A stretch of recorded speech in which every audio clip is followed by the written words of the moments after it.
Located across Lafayette Square from the White House is St. John's Episcopal Church, known as the Church of the Presidents. Built in 1816 and designed by U.S. Capitol architect Benjamin Latrobe, every president since James Madison has attended at least one service there. Historian and church member Richard Grimmett gave American History TV a tour of the National Historic Landmark. Abraham Lincoln has an association with St. John's as well. When he was elected in 1860, his first church service that he attended after he arrived in Washington in February 1861 was at St. John's. He came to St. John's on the 24th of February on a Sunday for the 11 o'clock service with Senator William Seward of New York, who was going to be his Secretary of State. They entered in the church and sat in Senator Seward's pew at the front of the church, but hardly anybody recognized him, including the rector who was giving the sermon at the time and didn't even know that he was speaking to the President-elect of the United States until after the service when Senator Seward introduced him. Now, Abraham Lincoln didn't belong to any specific church during his life, but because his wife had a tendency toward Presbyterianism, they attended on most Sundays that they did go to church as a family, the New York Avenue Presbyterian Church. However, Lincoln did from time to time sit in the President's pew, number 54, with his secretaries, Nicolay and Hay. But most of the time he did not formally attend St. John's.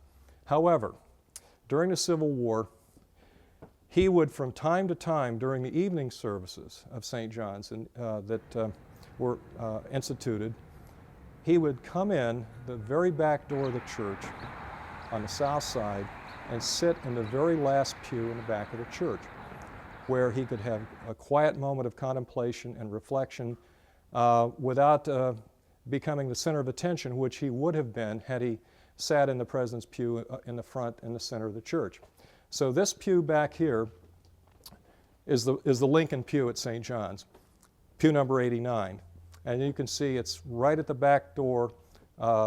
Someone could easily come in, slip in, enjoy the service, and leave without being the center of attention. As you can see, just the visuals from this, if you sit here and you look at the front of the church, it's a very private place. There really could probably be no better place for a person who wanted some privacy to deal with all the burdens of being president during the Civil War and all the issues he had to contend with. To sit back here, quietly contemplate whatever thoughts he might have on the issues of the day, look to the front of the church, and basically the only people who could see him would be the ministers who were conducting the service, because everybody would be facing forward. And it was President Lincoln's habit, after he had come to one of these services, to leave before the service ended and quietly slip out this back door from this pew and walk across Lafayette Square back to the White House. Another small little tidbit about Abraham Lincoln is when he was inaugurated as president, he had left the family Bible in the luggage and was not available for him to take the oath of office. So the clerk of the Supreme Court, who was also a member of St. John's, William Carroll, lent him his Bible.